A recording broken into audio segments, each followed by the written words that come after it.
Martin Luther famously said, "Even the devil is God's devil."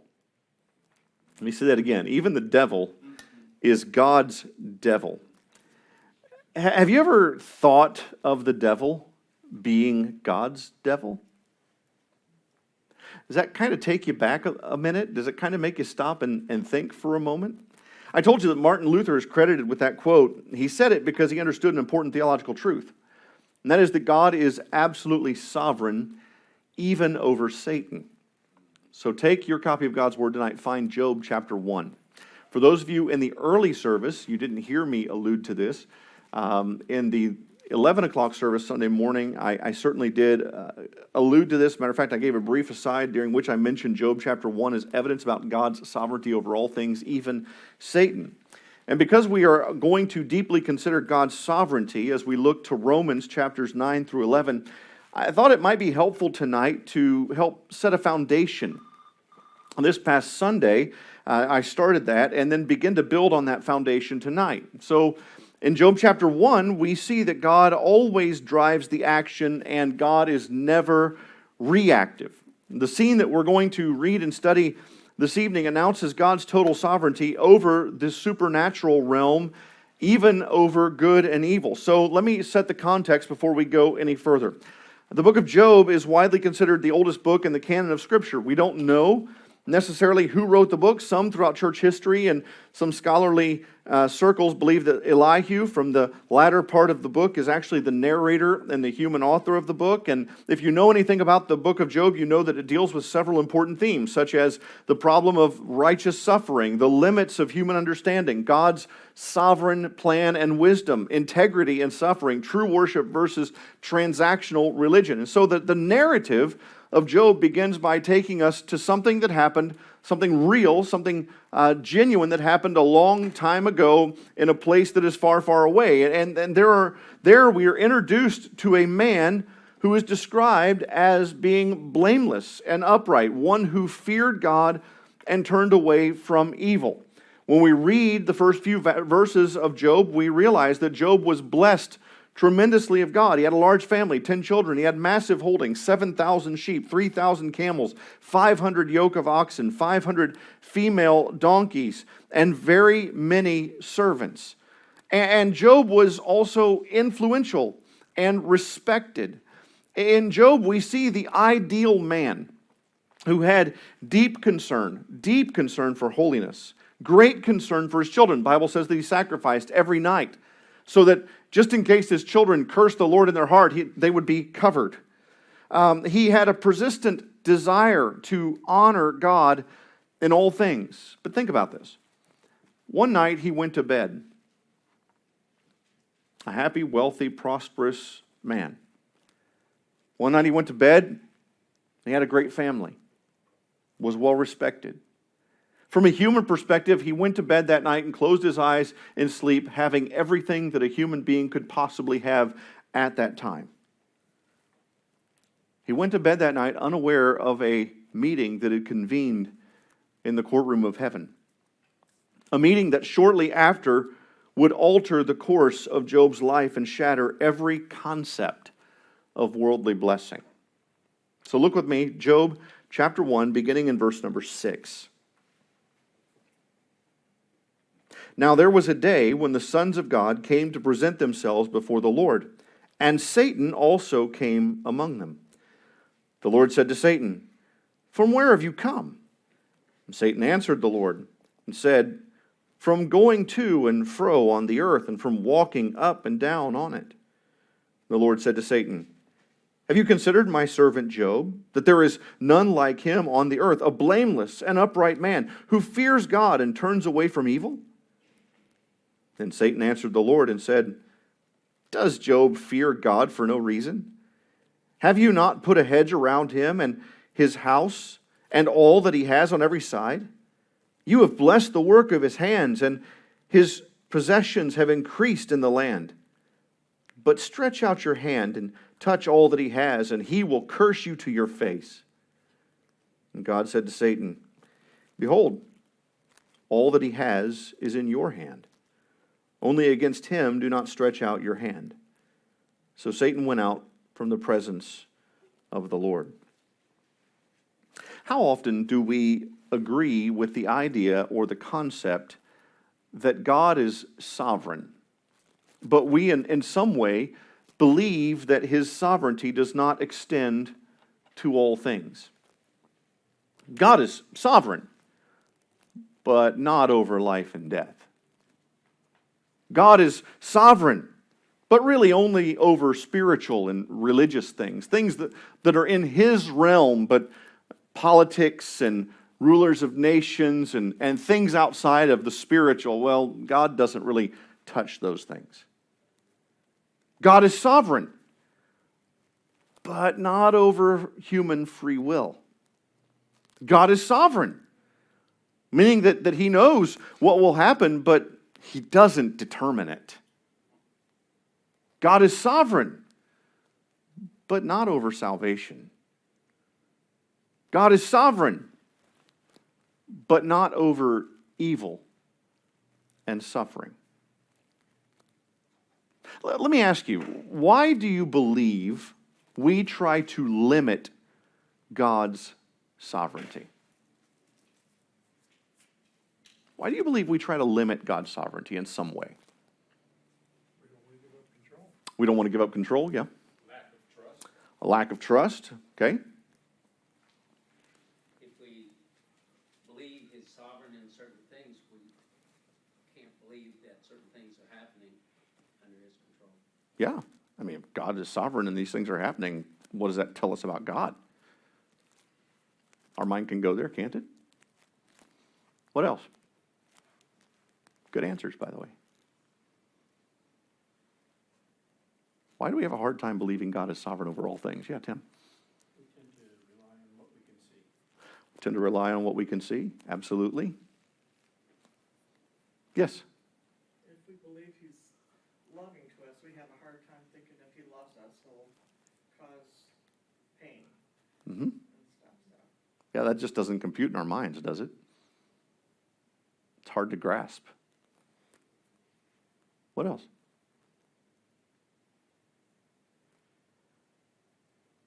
I think sometimes, and maybe it can all be summed up this way, sometimes we have such a strong desire and urge to preserve human freedom and to avoid divine determinism. Or maybe we want to protect human responsibility and God's universal love, or maybe we just want to avoid the charge that God causes and allows suffering. But then we come to a text like Job chapter 1, verses 6 through 12. And we can't possibly ignore the truth that God's word puts forth. I mean, it's right here in front of us, is it not? And what is that truth? That God is sovereign over everything, including evil. In other words, God never, ever loses control. There has never been a moment, there has never been a fraction of a moment in all of history, in all of eternity, in which God has not been in control. There will never be a moment in eternity future in which God is not fully in control. Either God is sovereign or he is not. And if God is not sovereign over all things, then God is not God. This is a truth that we have to wrestle with, but ultimately submit to. So the entire narrative of Job is set up so that God's sovereign power over all things is both unmistakable and glorious. Now, to be just clear with you, we're not launching into a 40-week study of the book of Job tonight. All right? But I can tell you that the book moves in scenes, specifically in chapter 1 and 2, where it's on earth and in heaven, and on earth and in heaven, and then on earth again. And on earth, the setting is the land of Uz. It's the place where Job lived. In heaven, the setting is the celestial courtroom of heaven where God sits enthroned. And in that courtroom, it is where we learn powerful truths about God and Satan. Let me give you two of them tonight. First of all, every created being answers to God. You want to know if God is sovereign, then consider the truth of verses 6 and 7. Every single created being answers to God. And if every single created being answers to God, that means that God answers to no one.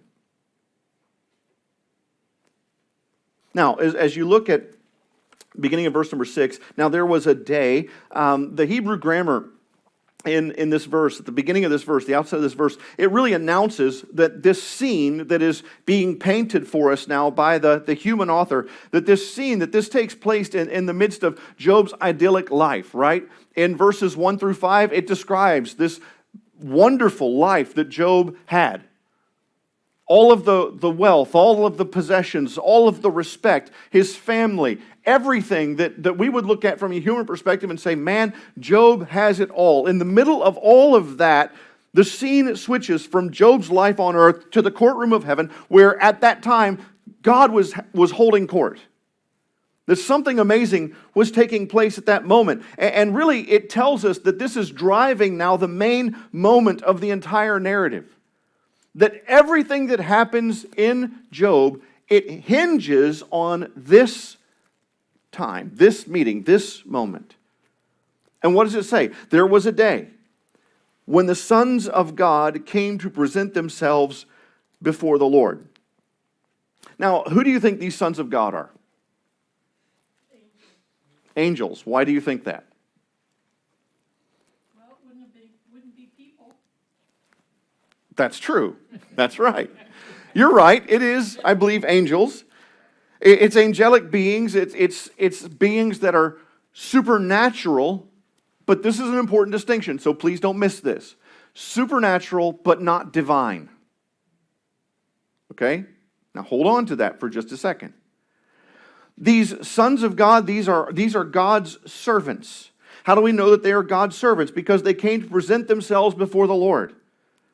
They are there for presenting in this scene to carry out God's bidding. They have been summoned by the Lord to give a report of the things that they have been doing and also to receive instruction to go forth and do the Lord's bidding. This is why they're there. They're there because they've been invited there. They're there because they've been summoned there. They're not there because they have the right to be there. But God Himself has called them to Him. They came to present themselves before the Lord. And so the word present here in the Hebrew, it simply means that, to come and to report and to then receive orders. It's the idea of being summoned and then ultimately then being sent. So what you need to see here is that these supernatural angelic beings, they did not come to instigate a conversation with God. God's not sitting there and they think, well, you know what, I'm going to just drop in on God and see how He's doing. Hey, Lord, how are you? Haven't seen you for a while. We haven't had a conversation. So I was in the neighborhood. Just thought I'd drop by and check in and catch up with you for a few minutes. No, that's not at all what's happening here. They did not come to instigate a conversation. They came in response to God's summon for Him to use them and to commission them. In other words, what we see here is that these supernatural beings, these sons of God, these angelic beings, they had come because they exist to do His bidding. They exist to do exactly what He told them to do. But then notice, the language here is important. You can't miss this.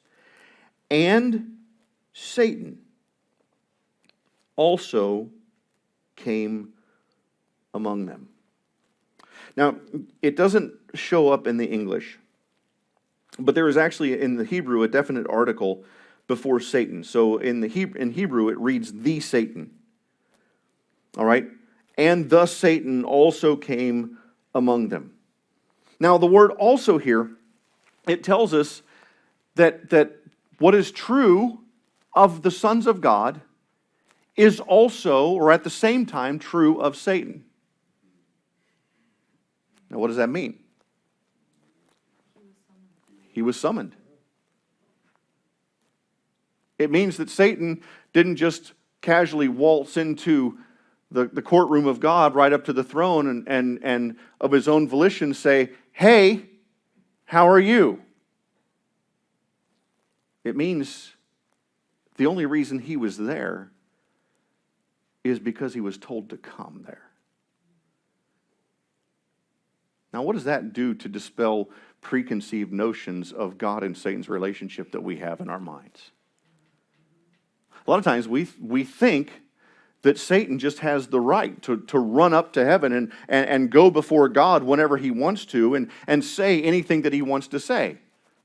That's not at all what the language of this text is communicating to us. It's saying that Satan was there because he was told to come. Just like the sons of God that were summoned to give a report, Satan also came. That he also was summoned, as well as, or just like the other angels who were there. When it talks about the fact that he came in among them, he was in their midst, meaning that he came along with him. Why? Because, as I said, he too was summoned by God. And the thing that you need to hold on to is this, that no one can approach God except by divine permission. We see in Psalm 89, 6 and 7, "For who in the skies can be compared to the Lord? Who among the heavenly beings is like the Lord? A God greatly to be feared in the council of the holy ones, and awesome above all who are around him." So as we see this, the sons of God came to present because they were summoned to do so. Satan also, or in the same way, came to present and was among the ones that were presenting themselves because he was summoned to do so. What does that tell us? What's the practical implication of this? That God controls Satan just as he controls the other angels. And his confrontation of Satan takes place now in front of the other angels. What the author of Job is doing in this passage is he is setting the terms of the engagement that is about to happen. And he's making sure that we understand who God is and who is not God. I think sometimes we are tempted to deify Satan, aren't we? What do I mean by deify? What does that mean to you when I say that? Put him on the same level. Put him on the same level? Give him attributes that only God has. Yeah. Attributes that only God has, put him on the same level. What does that mean practically? What attributes, what are we talking about? When you're saying he's God, he has to be, Omnipotent, so God wouldn't be the only God. Right. Omnipotent. omniscient, omnipresent. Yeah. These incommunicable attributes that God possesses that he doesn't share with us and he doesn't share with any other being. Sherry, what were you going to say? It brings about a fear of him that's not appropriate. Yeah. Yeah. Yes. Can I ask a question? Sure. Because I always wondered about this part. Was he allowed in God's presence because God asked him? Because, all through Scripture it says, God, you can't go into God's presence, Mhm. And so I've always wondered about that part. So I would make the language a little stronger, and I would say he was in God's presence because God commanded him. God didn't ask him to do anything. Yeah. Right, so Yeah. I've always had a little trouble with that. No. How does he go in God's presence? Because God commanded him to be there. There was something God wanted to accomplish. There was something that God wanted to do. And as we look at this, we're going to see that he used Satan to accomplish it. Okay? So we're going to walk through it. But often we deify, and that's what it means. We make Satan all-knowing. Oh, he knows my thoughts. He knows my deepest, darkest desires. Oh, Satan is all-powerful. He can do anything that he wants to do. Oh, Satan is omnipresent. Satan is following me around as I go throughout my day. let me give a word of comfort to you, okay? Number one, he cannot read your mind, so he doesn't know what you're thinking. Now, has he been studying human beings for 7,000+ years, and does he know generally what human beings deal with and struggle with? Absolutely. Why? Because he is intelligent. But he's not all-knowing. He doesn't know what you're thinking, what I'm thinking. He cannot predict what anybody's going to do in the future with 100% certainty. He certainly can't control the outcomes with absolute authority. And here's just the best word of encouragement for you tonight. He's probably not following you. Why? Because he's a supernatural being, but not a divine being. Meaning he can only be in one place at a time. And he's not everywhere. In this scene, he was in the courtroom of heaven. He was in the presence of God, meaning he was not then on the earth at the same time. He's not all wise. He does not control all things.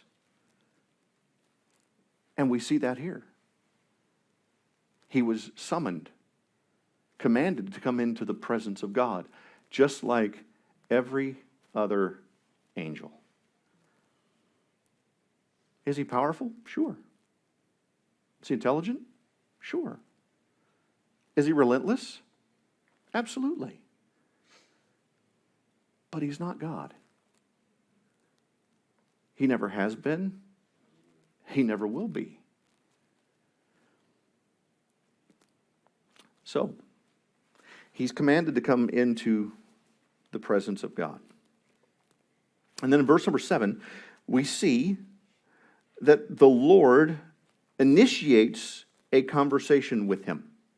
Yahweh, God, is the one who is initiating the conversation. Not only did he command Satan to come before him, but now he begins to initiate the conversation.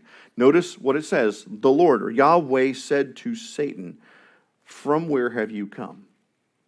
Now this begins this dialogue, and what you see throughout this entire dialogue, and you might want to write this down or mark it down, is that Yahweh says, and Satan answers and speaks. Right? So look at verse number 7. The Lord said, and then Satan answered. And then we get into verse number 8. The Lord said. Verse number 9. Satan answered. Verse 12. The Lord said. So Satan went. So what you have here is God initiating all of it. That God is the one who is driving the conversation. He's the one asking the questions. He's the one who is demanding of Satan an answer or an action. And you don't see Satan refusing to answer or act, do you? The Lord said. And Satan didn't say, you know what, I'm not going to answer the question. It doesn't help me out. It doesn't help my plans or anything out for me to answer this question. So, you know what? God, I'm tired of this conversation. I'm out. No. God asks. Satan answers. God asks. Satan answers. God asks. Satan answers. God asks. Satan acts. It's important that you see it. It's important that you see it. Why? Because it teaches us a theological truth, and that is that God is never reactive. Sometimes we think of God as reacting, don't we? We go to Genesis 6 and we see God reacting to man's sinfulness. God's not reacting. God is initiating. God is driving. God is never reactive, but Satan in the text is always responding to God. And it tells us that God, it shows us clearly that God is always in control and Satan is always within his direction. Now you have to hang on with me here. Because we like to think sometimes of Satan as a rogue agent who is just going and doing whatever he wants to do. But we see in the case of Job, that's not at all what happens. So God said, "From where have you come?" And some would read that and say that God didn't know where Satan was. Well, I mean, okay, Satan, report. I lost track of you, buddy. Where have you been? No. No, God knows exactly where Satan was. It's the same thing when God confronted Moses, remember? And he says, what is that you have in your hand? Moses had a rod in his hand, right? Are you really trying to tell me that God didn't know that Moses had a rod in his hand? Are you telling me that God could not define what it was that Moses had in his hand and needed Moses to say, well, this is a rod, God? No, that's not it at all. God was forcing Moses to answer. And so when God asked the question here, this does not imply a lack of omniscience or control. What God is doing is he's really focusing in on Satan's activity to show what he will use to accomplish his will. Satan marches up and down, to and fro in the earth. Okay, in the domain in which you operate, Satan, I'm about to have you go do something. I'm about to have you go and do my bidding. And again, what we see, even in this question, it demonstrates God's total control over Satan's activity on the earth. And Satan's response then shows God's ordaining nature. In other words, Satan has been purposefully walking throughout the earth. And the way he answers it and the language that is used here is that Satan is basically saying, I'm going to and fro on the earth, walking up and down on it, really according to your plan. And we know that Satan is active. We know that he is, as Peter says, telling us, be sober-minded, be watchful. Your adversary, the devil, prowls around like a roaring lion, seeking someone to devour. Have you ever thought about this? That's not happening against God's will. But it's happening fully in line with his purpose. Again, who's in control of whom?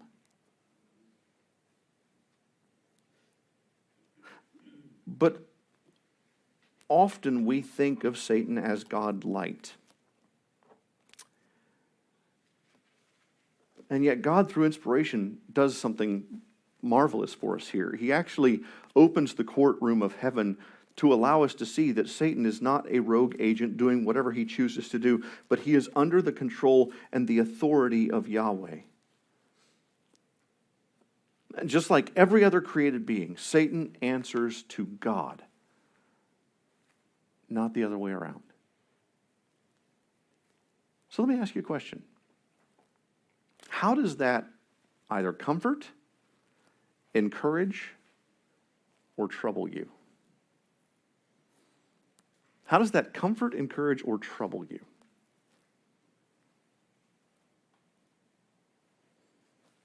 Somebody answer it. Yeah. Well, you believe that whatever happens is part of his plan, and we have to trust in his plan. Mm-hmm. Okay, so that's probably a comfort and an encouragement to you, right? Okay. Somebody else? Yes, ma'am.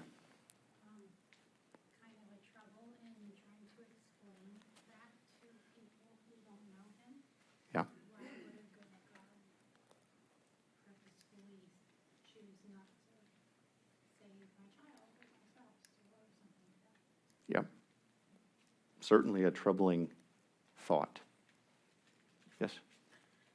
I think it's very encouraging because to me, it kind of strengthens that God is in total control of everything. Okay, good. Yeah. Somebody else? Pastor, regarding Jesus got tempted by Satan 3 times, Mm-hmm. and those 3, I want to listen to. Okay. After 40 days fasting, Mm-hmm. pray, and then Jesus was hungry, Mm-hmm. and then Satan said,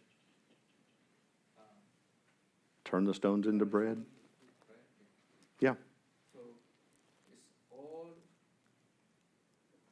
Jesus is God. Yes.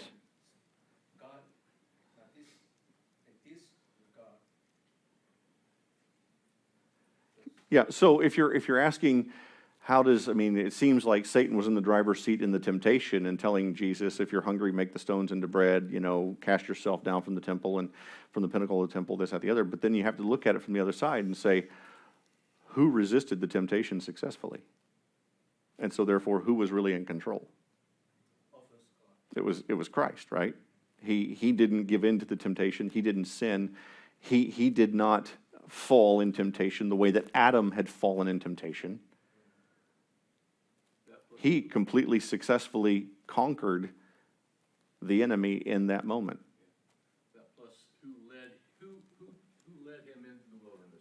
Yeah, he was led by the Spirit in the wilderness, absolutely. So it was for the testing, but it was to show, again, his power even over Satan in that moment as Christ. Anyone else? How does this trouble, comfort, or encourage you? Good thoughts. All right, so the first part is this, that every created being answers to God. The second thing that you need to see, the second truth that you need to see is that every created being is directed by God. Okay? So when we get into verse number 8, what happens? So we have this initial conversation, this initial query, right? Where have you come from? Satan answered the Lord, verse 7, from going to and fro on the earth and from walking up and down on it. Now, verse number 8, the Lord said to Satan, here we have it for a second time, have you considered my servant Job, that there is none like him on the earth, a blameless and upright man? Now, by the way, this is interesting because if you're wondering if Job was really that good from chapter 1, verse 1, where it says that man was blameless and upright, one who feared God and turned away from evil, God confirms Job's character in verse number 8, does he not? He says the same thing. There's none like him on the earth, blameless and upright man who fears God and turns away from evil. So Job was actually that good. God confirms that. Not perfect in any way, but certainly righteous. And the thing that you need to understand in this reality, this truth, that every created being is directed by God, is that God directs all things to accomplish His will. This, brothers and sisters, is a fundamental truth that you must not reject or deny. The scripture tells us in Psalm 33, 10 and 11, the Lord brings the counsel of the nations to nothing. He frustrates the plans of the people. The counsel of the Lord stands forever, the plans of his heart to all generations. In Daniel chapter 2, verse 21, he changes the times and the seasons. He removes kings and sets up kings. He gives wisdom to the wise and knowledge to those who have understanding. In Daniel 4, 35, all the inhabitants of the earth are accounted as nothing, and he does according to his will among the host of heaven, among the inhabitants of the earth, and none can stay his hand or say to him, what have you done? And in Proverbs chapter 21, verse number 1, the king's heart is a stream of water in the hand of the Lord. He turns it wherever he will. Isaiah chapter 40, verses 23 and 24, talking about Yahweh, who brings princes to nothing and makes the rulers of the earth as emptiness. Scarcely are they planted, scarcely sown, scarcely has their stem taken root in the earth, when he blows on them and they wither, and the tempest carries them off like stubble. Those verses simply communicate God's sovereignty over all things, human beings, nations, plans, all things. And this is demonstrated here once again in the conversation between God and Satan. Again, God speaks. He takes the initiative. He asks the question to show that he is in control.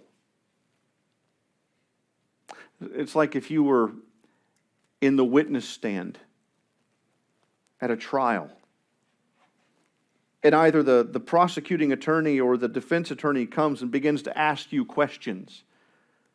You're there to answer questions. You're not there to ask questions. And by them asking the questions, it shows who's in control of that conversation. God is asking the questions. And he says this, have you considered my servant Job? The English translation of the Hebrew words here, it's just not nearly strong enough to grasp what God is actually saying, or the question that he is putting before Satan here.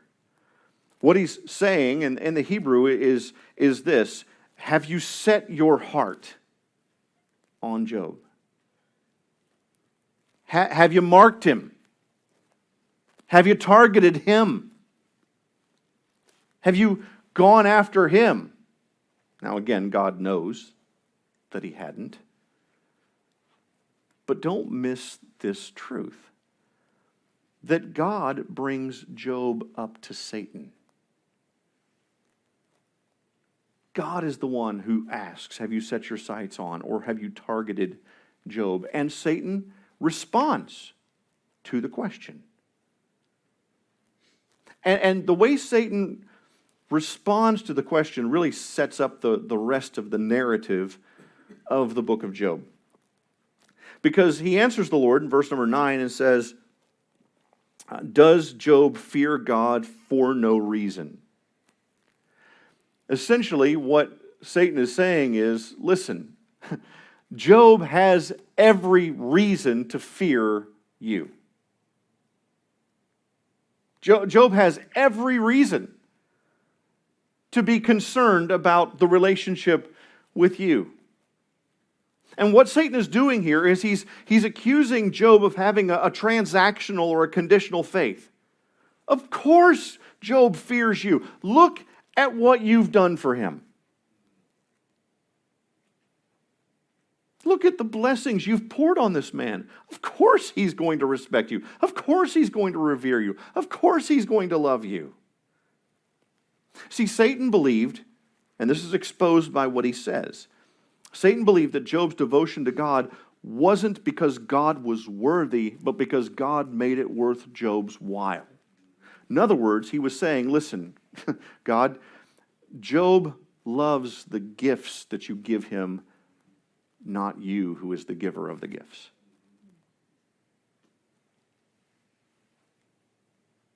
And I haven't set my target on Job. I haven't marked him. I haven't gone after him. Why? Because you've protected him. You put a hedge of protection up around him, around his house, around everything that he has. And so what we see in Job here is Job being untested. What we infer from the conversation is that Job has only ever really received good from God. So the question that we have to ask as we examine the text is, how can anyone know if God's work in Job's life is true if it is never evaluated? How can we really know that Job's love for God is absolutely true and certain if it's never ever been tested by hardship? You got to hold on to that right there. Because you can't understand the book of Job without that. Satan also here kind of accuses Job of being somewhat devious and even selfish. He's always going after gain, always experiencing ever-increasing possessions. You've blessed the work of his hands, and his possessions have increased in the land. He just keeps getting more and more and more. So of course he would fear you. Satan's thesis for all of this is that he believed Job's continued success caused him to follow God, not because Job loved God, but because Job loved the benefits that God gave him. And that sets up verse number 11. Because when you read verse number 11, Satan continues, but that's a sharp, contrastive statement. But instead of building a hedge about him and protecting him with your hand and putting all these blessings into his life from your hand, instead of doing that, stretch out your hand and touch all that he has. Take it away. Ruin him. And you'll find out, God, that he doesn't love you. He loves what you do for him. You take that stuff away, you hurt him, and he will curse you to your face. Now, there's a little bit of an interesting parallel here. Because if you look back up in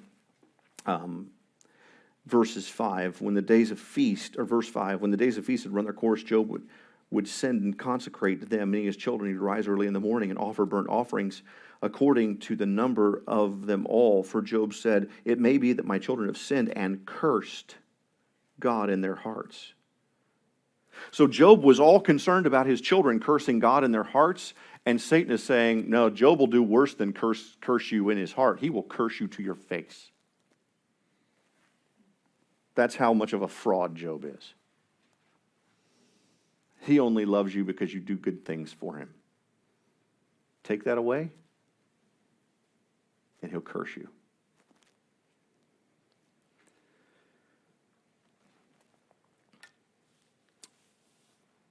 One of the interesting things here is that Satan, being a being under command, he actually, there's an imperative here. But stretch out your hand and touch all that he has. This is imperative. So Satan now is getting a little brash, right? He's feeling pretty good about his chances here, so he actually commands God to do something. Have you ever had one of your children command you to do something? How did that go for you and them? It didn't go very well. There's a few times where our kids have said, do this or do that, and it's like, who are you to tell me what to do, right? Yeah, I'm that kind of dad. I'm sorry. Satan basically here ordered God to stop protecting Job with his hand and actively turn his hand against Job. Essentially to land a supernatural blow against all of Job's abundance. Because Satan emphatically believed that such action would absolutely, unquestionably cause Job to curse God, proving then that God is not God. But if Job did not curse God, then Satan is proven wrong. And God is God and right about Job. He's right about redemption. He's right about control over evil. But then we get to verse 12. And we see that God quickly reminds Satan who is God and who is not. Verse 11, there's a command by Satan to God. In verse 12, the Lord said to Satan, behold, all that he has is in your hand. Only against him do not stretch out your hand. So now, what happens? Satan may have issued a command to God in verse 11, but God demonstrates his authority over Satan by ignoring that command entirely and issuing a command of his own. God speaks, and Satan does not answer here. God is not incited by Satan because Satan is not in control. God is, and God then gives Satan his orders. Okay. All that Job has,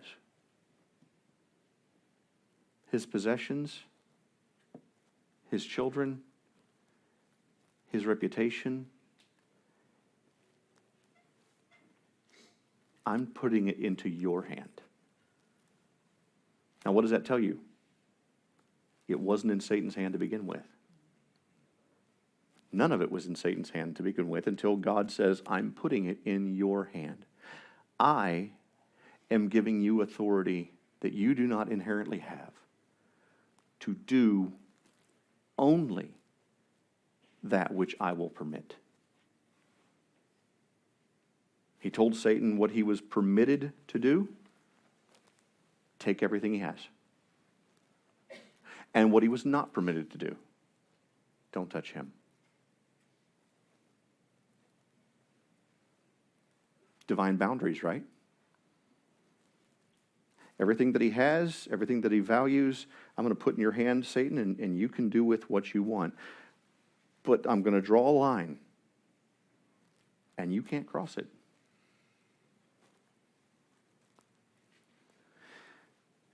Notice, God does not himself directly use his hand against Job, does he?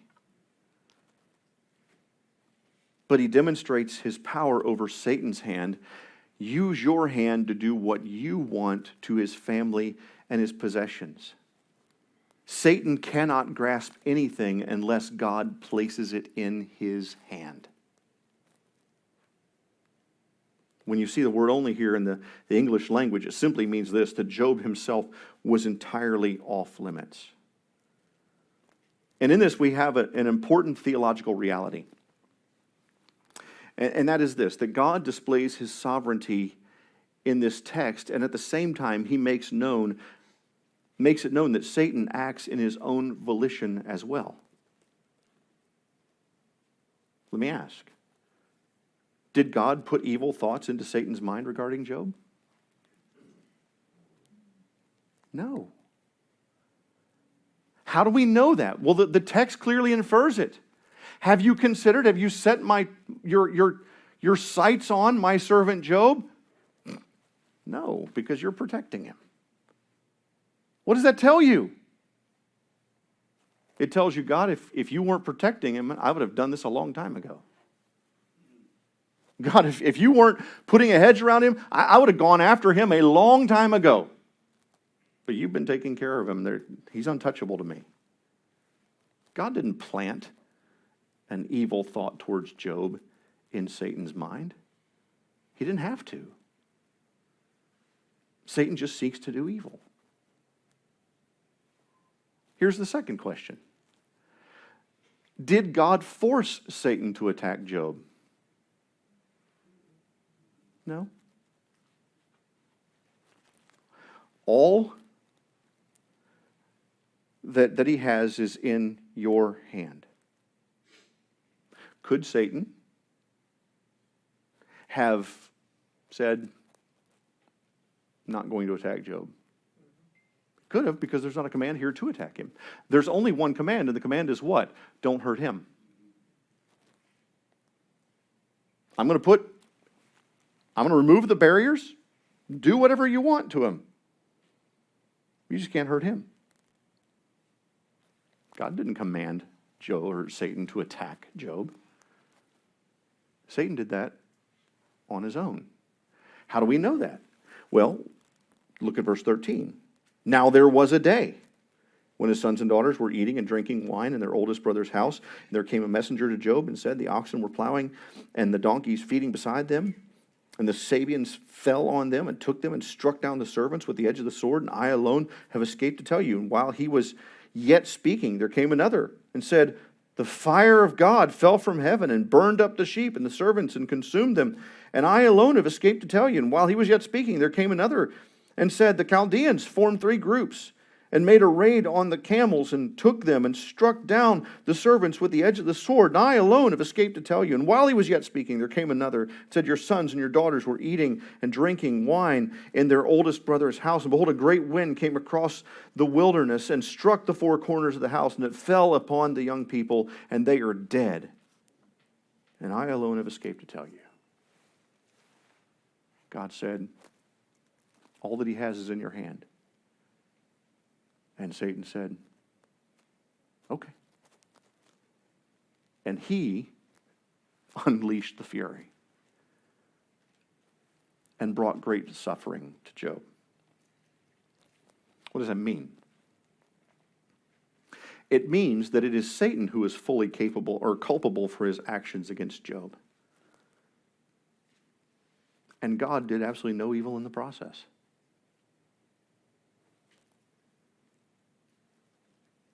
God sovereignly ordained the suffering. But Satan is the one who maliciously attacked.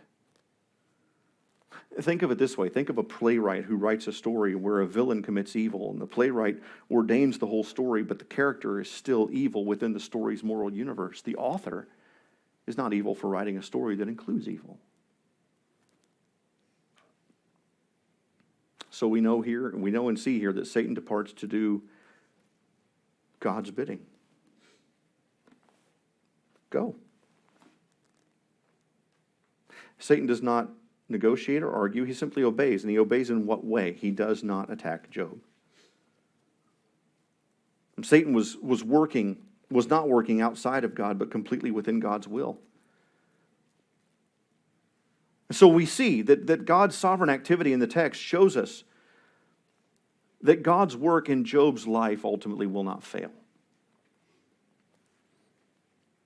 Remember the challenge. Pull your hedge of protection away from him, and he will curse you to your face. And God is saying, no, Job is an upright man. The Job loves me, not because of what I do for him, but because of who I am. This is the battle that's afoot.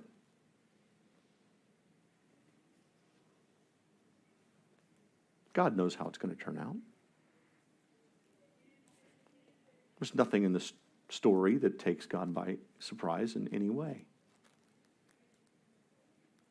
So all of this is teaching us something. What's it teaching us? It's teaching us that God can be trusted regardless of the difficulty we experience in life. Listen, you and I are never going to be able to figure out the complex details of life in a fallen world.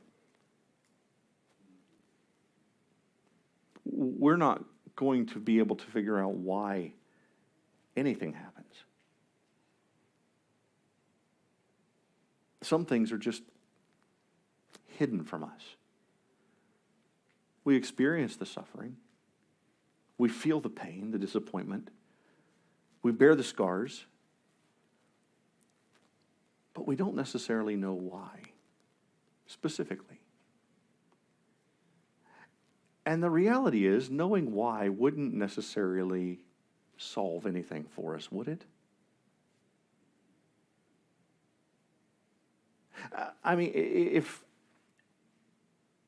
if God sent you a personalized message saying, this is why you're suffering, this is why your loved one is suffering, would it really make a difference?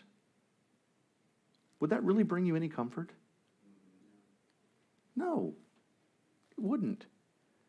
It would just lead to more questions. Well, why me instead of that person? Why now? The only thing that's ever going to bring you any comfort in the midst of pain and suffering and trouble and difficulty, the only thing, brothers and sisters, that will ever bring you any comfort whatsoever is the acknowledgement that our sovereign God is in control of all of it. And that He is working out His purpose in your life through it. It doesn't take the sting away, and it doesn't make the pain any less real. But what it does do is it reorients your heart and your mind from the situation and the circumstance to the God who is in charge and in control of the circumstance, so that you trust Him more deeply. And that's how you function. That's how you move day to day. From situation and circumstance to situation and circumstance. We must know that everything we experience, listen, please listen to this. We must know that everything we experience must first pass through the providential courtroom of God. Just as Job was protected by God, so are you. And nothing can touch your life outside of the permission of the God who holds you in His hand. And therefore, you must know that if God permits this, no matter how hard it is for me or for someone that you love, if God permits this, then we know that He will work through it to accomplish His good thing in your life. And that good thing is ultimately what? Christ-likeness. This means that no matter how violent the battle becomes, brothers and sisters, you can rest in God's character. And we know that we're engaged in a battle, and we should not naively downplay the spiritual struggles that we endure. But you need to see from this text that while spiritual battles are not small, God is bigger than every single one of them. So you can trust. You must trust, regardless of the intensity of the fight, that your soul is secure because God is ultimately holding you. Thomas Brooks said, "Pirates do not use to set upon poor empty vessels, and beggars need not fear the thief. Those that have most of God and are most rich in grace shall be assaulted by Satan, who is the greatest and craftiest pirate in the world." What does Brooks mean? He means this, that if you're in Christ, you're a target. But when you understand God's sovereignty, you know that you can trust Him. That means that you can respond exactly the same way that Job responded. Let's look at his response together. Verse 20, then Job arose and tore his robe, shaved his head, and fell on the ground. Now think about this. Satan, watching all of this transpire, had to see Job fall and express this kind of grief and think to himself, I've won. He's done. He's taken everything that he can possibly take, and he's shown these unbelievable expressions of deep sorrow and grief. And he falls to the ground, and Satan's probably there. Okay, it's about to come out of his mouth, and he's about to curse God to his face. I've won. Job arose, tore his robe, shaved his head, fell on the ground, and worshipped. Oh, Satan, you didn't win. He said, now think about this. Satan said he would curse him. Naked came I from my mother's womb.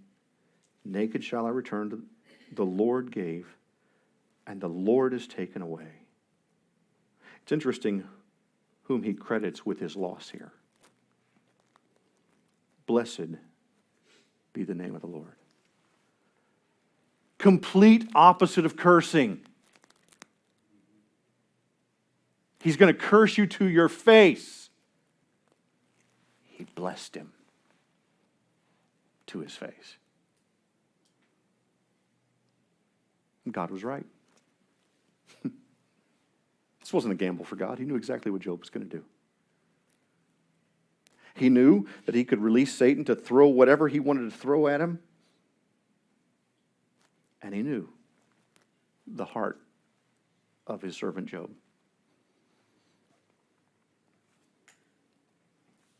Neither Job, think about it at this time, neither Job or his wife or his friends were aware of the meeting that occurred between God and Satan, which is why they still struggled in their suffering. But we have the advantage of seeing what took place then and know that nothing happens by chance or nothing happens outside of his control, and we can trust our lives and circumstances to God's all-wise sovereignty. Here's something else. We don't have to fall victim in giving the devil more credit than he's due. Satan is evil, but he's completely subservient to God, and you can trust that nothing ever escapes the courtroom of God. Now, having said all that, it's important that you ask yourself two questions, and I'm done. Number one, is your trust in God contingent on his blessing in your life? Are you the person that Satan accused Job of being?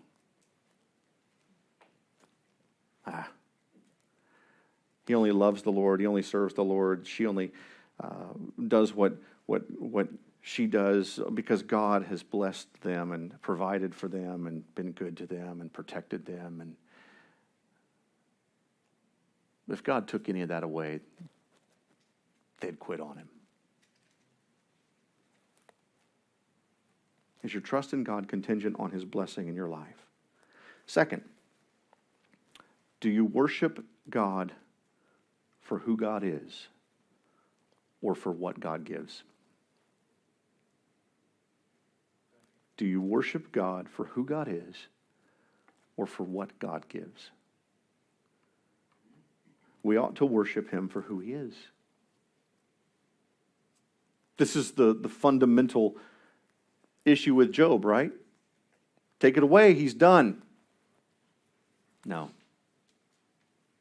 Because Job valued God not for what God gave him, but for who God is. So, friends, remember the words of Martin Luther. Even the devil is God's devil. That God is fully in control of all things, and rest in him.